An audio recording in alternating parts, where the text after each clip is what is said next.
இணுவில் கந்தசாமி கோவில் உலக பெருமஞ்ச திருவிழா தேசிய நிகழ்வாக பிரகடனப்படுத்தப்பட வேண்டும். வலிகாமம் தெற்கு பிரதேச சபை தவிசாளர் தியாகராஜா பிரகாஷ். ஒரு சில முதலாளிகள் லாபமீட்டவே அரசு அரிசியை இறக்குமதி செய்கின்றது. வவுனியா ஆலை உரிமையாளர் சங்க தலைவர் சி விவேகானந்தன். அரசுக்கு ஆதரவளிக்கும் ஸ்ரீதரன் சபையில் அம்பலப்படுத்திய தயாஸ்ரீ. ஸ்ரீதரனை இலக்கு வைத்த தயாஸ்ரீ காரணத்தை போட்டுடைத்த அனுர தரப்பு. யாழ் போதனா வைத்தியசாலையின் எதிர்கால திட்டங்கள் குறித்த ஆராய்வு. சட்டவிரோதமாக சேர்க்கப்பட்ட பல கோடி ரூபாய் சொத்து அதிரடியாக முடக்கிய அதிகாரிகள். நாடெங்கும் வைத்தியர்கள் நாளை போராட்டம். சுகாதாரத்துறை முடங்கும் அபாயம். வடக்கில் காட்டிக் கொடுக்கும் அரசியல் செய்யக்கூடாது. அனுரவை எச்சரிக்கும் சரத் வீரசேகர. யாழ் இணுவில் கந்தசாமி கோவில் தைப்பூச தின உலக பெருமஞ்ச திருவிழா எதிர்வரும் 1ஆம் தேதி நடைபெறவுள்ளது. குறித்த திருவிழாவின் விரிவான ஏற்பாடுகள் சம்பந்தமாக ஆராயும் கலந்துரையாடல் ஒன்று இன்று பிற்பகல் இணுவில் அறிவாலயத்தில் நடைபெற்றது. இதன்போது குடிநீர், சுகாதாரம், வீதி தடைகள், வாகன பாதுகாப்பு நிலையங்கள், வர்த்தக நிலையங்கள் உள்ளிட்ட பல விடயங்கள் கலந்துரையாடப்பட்டது. கலந்துரையாடலில் மல்லாகம் நீதிமன்ற பதிவாளர், வலிகாமம் தெற்கு பிரதேச சபை தவிசாளர் தியாகராஜா பிரகாஷ், கலாநிதி ஆறு திருமுருகன், போலீசார், ஆலய குருக்கள் உள்ளிட்ட பலர் கலந்து கொண்டிருந்தனர். சரித்திர பிரசித்தி பெற்ற இணுவில் கிராமத்திலே ஆண்டுதோறும் நடைபெறுகின்ற தைப்பூச பெருவிழா பக்திபூர்வமாக நடைபெற இருக்கின்றது. உலக பெருமஞ்சம் பவனி வருகின்ற இந்த உன்னதமான நாள் வலிகாமம் பகுதியிலே ஒரு முக்கியமான ஒரு விழாவாக கருதப்படுகின்றது. இந்த விழாவிலே பல ஊர் மக்களும் இணுவில் கிராமத்துக்கு வந்து உலக பெருமஞ்சத்திலே இறைவனை தரிசித்து செல்வார்கள். அதிகாலை தொடக்கம் இரவு வரை தைப்பூச விழா மிகச்சிறப்பாக நடைபெறும்.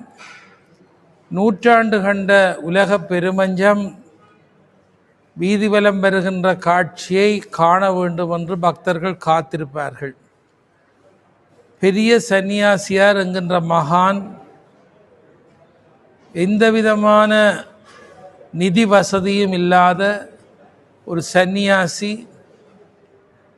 அருள் வளத்தினால் இந்த பொருள் வளத்தை தேடி இந்திய சிற்பாசாரிகளை இங்கே அழைத்து உலகப் பெருமஞ்சத்தை பல வருட காலமாக செய்வித்து இந்த இணுவில் கந்தனுக்கு அர்ப்பணம் செய்திருக்கிறார்கள். இலங்கை திருநாட்டிலே இருக்கின்ற மரங்களிலே செய்யப்பட்ட பேசா பொருள் சிற்பங்களிலே மிக பெறுமதியானதும் உலகில் எங்கும் காண முடியாத சிற்பம் என்று போற்றப்படுவதுமான இந்த உலக பெருமஞ்சம் பழைய சரித்திர நூல்களிலே பேசப்பட்டிருக்கிறது. எனவே இந்த வரலாற்று மஞ்சம் வருடத்திலே 2 நாள் பவனி வரும்.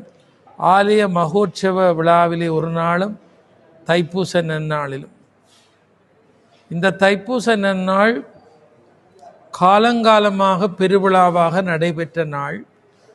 இப்பொழுது இந்த தைப்பூச விழாவை முன்னிட்டு இணுவில் வாழ் இளைஞர்கள் ஒன்று கூடி ஊரெல்லாம் அலங்காரம் செய்து இணுவில் எல்லையாக இருக்கின்ற மருதனார் மடம் சந்தியிலே இருக்கின்ற இணுவில் பல்லப்ப வைரவருடைய சன்னிதானத்திலே இருந்து ஏராளமான பெண்கள், ஆண்கள் பாற்குடங்களை தலையிலே சுமந்து காலை பொழுதிலே கொண்டு வந்து இங்கே அபிஷேகம் செய்வதும் 1001 பானை வைத்து பொங்கி படைப்பதும் ஒரு முக்கியத்துவம் வாய்ந்த நிகழ்ச்சியாக கருதப்படுகிறது.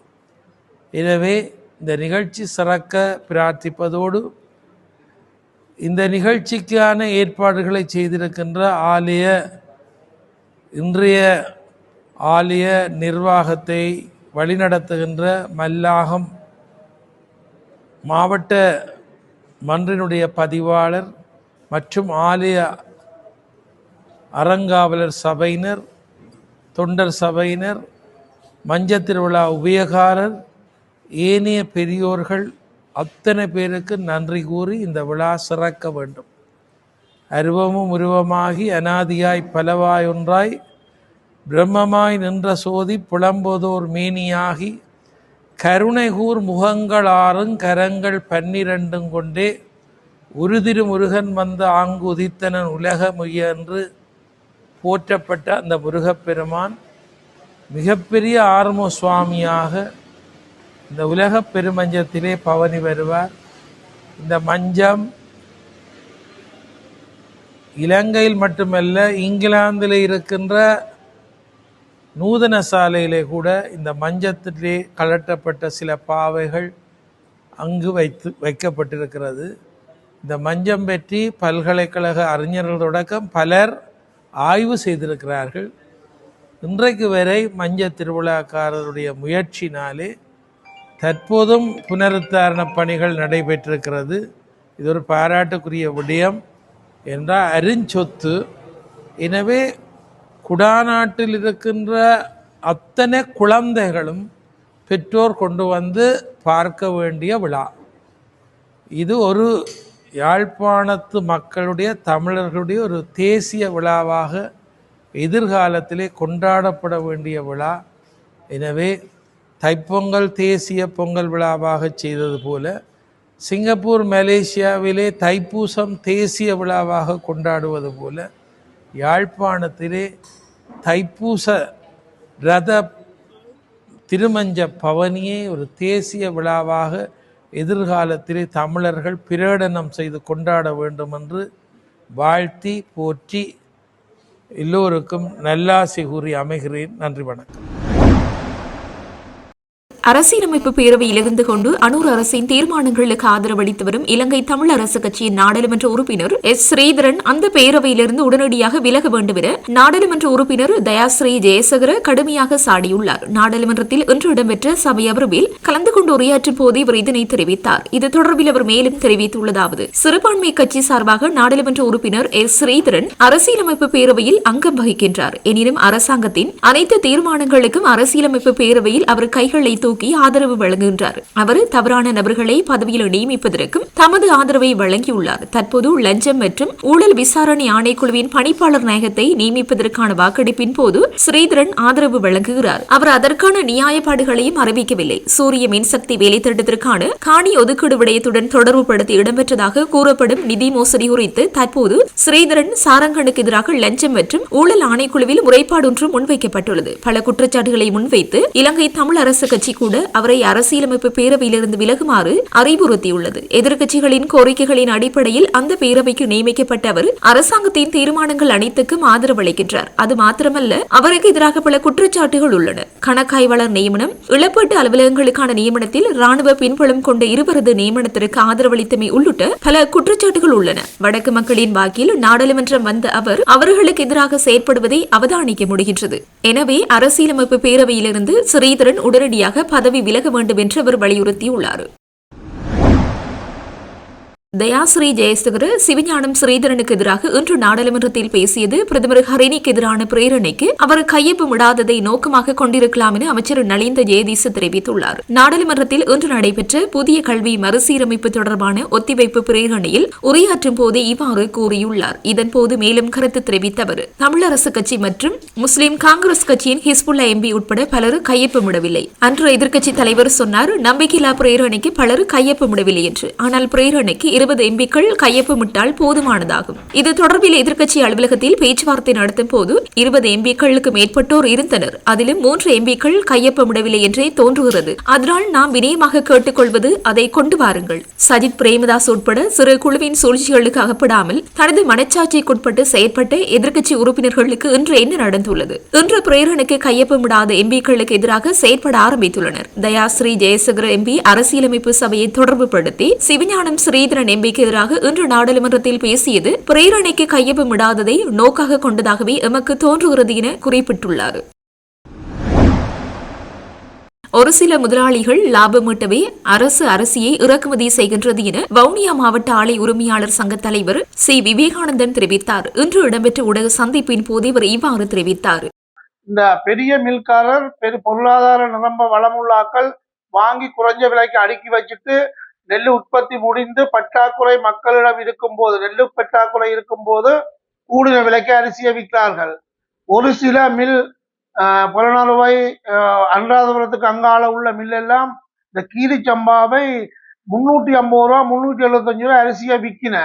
அது கொஞ்ச நாள் சென்ற உடனே அரசாங்கம் சொல்லுது கொழும்புல கீரிச்சம்பா அரிசி இல்லை, வெள்ளை அரிசி இல்லை, சம்பா அரிசி இல்லை, விலைக்கு மக்களுக்கு தேவைக்கேற்ற மாதிரி பயன்பாட்டுக்கு கிடைக்குது இல்லை, அதனால வெளிநாட்டு அரிசியை இறக்க வேண்டும் என்று.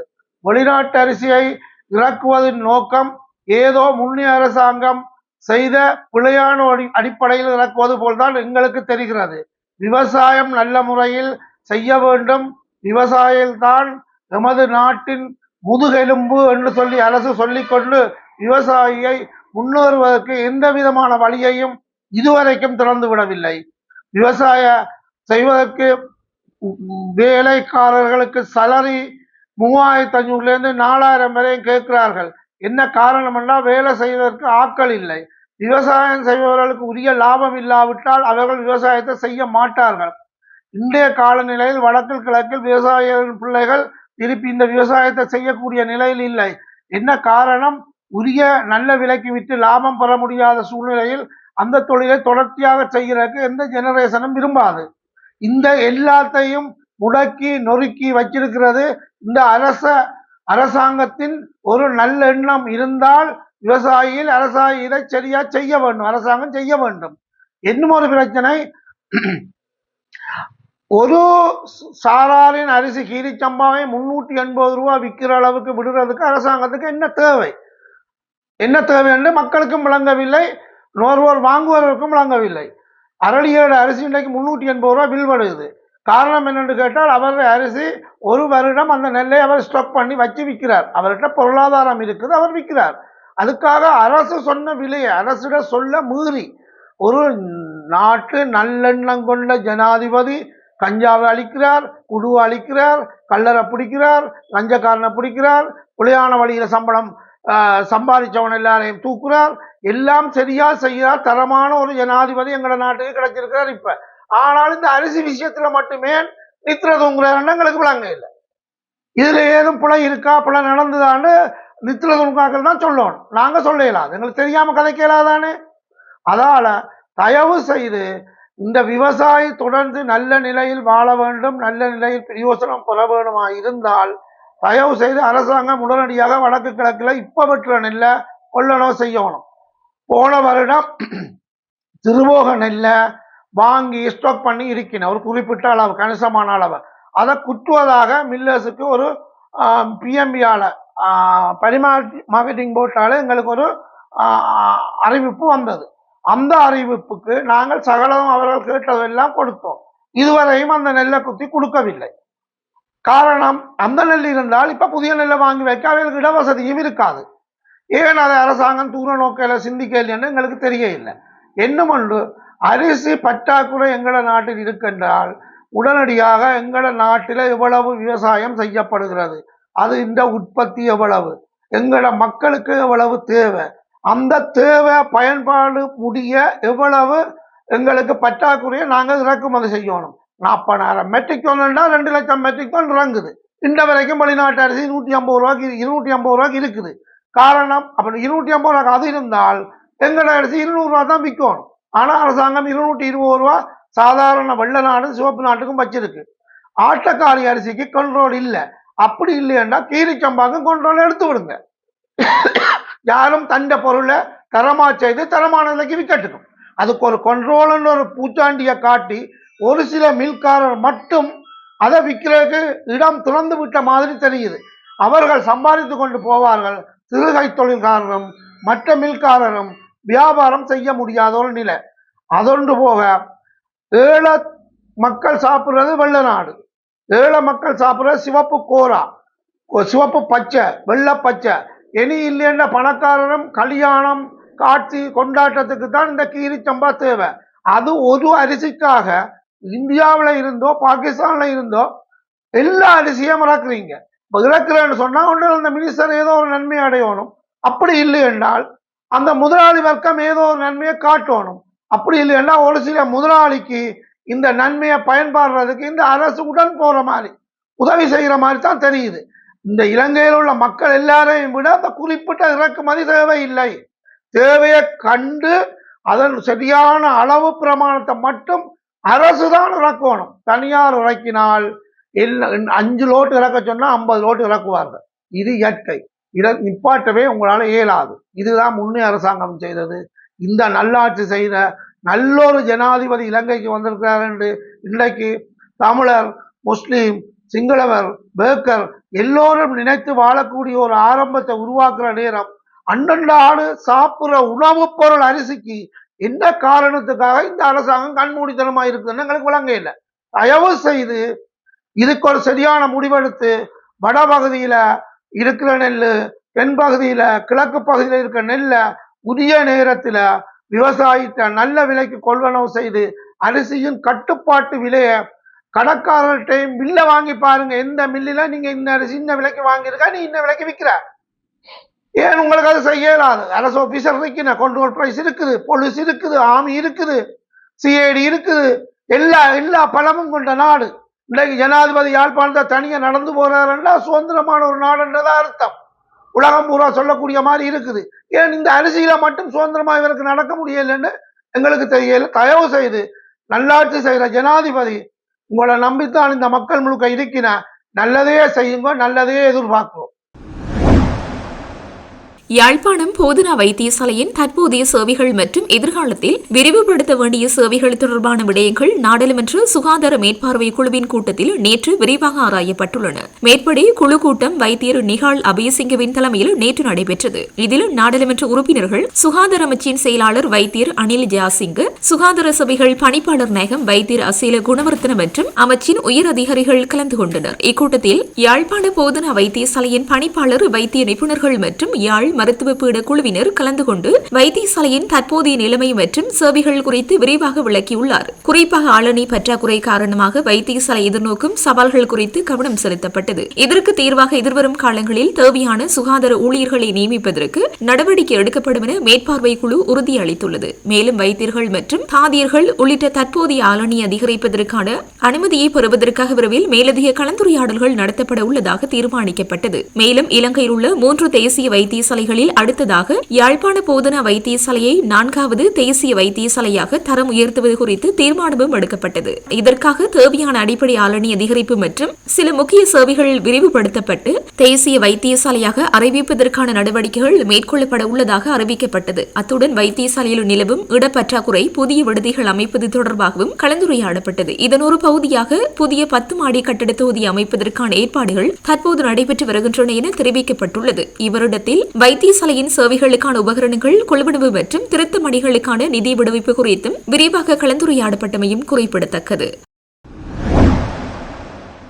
ரத்னபுரி எகலிஹொட பகுதியில் ஒருவரால் சட்டவிரோதமாக சேர்க்கப்பட்ட 62 மில்லியனுக்கும் அதிக மதிப்புள்ள சொத்துக்களை முடக்க சட்டவிரோத சொத்துக்கள் புலனாய்வு பிரிவு நடவடிக்கை எடுத்துள்ளது. எகலிஹொட பகுதியில் வசிக்கும் ஒருவர் மதுபானம் மற்றும் போதைப் பொருள் கடத்தல் மூலம் சொத்துக்களை ஈட்டியதாக சட்டவிரோத சொத்துக்கள் புலனாய்வு பிரிவுக்கு கிடைத்த முறைப்பாட்டிற்கமைய விசாரணை நடத்தப்பட்டுள்ளது.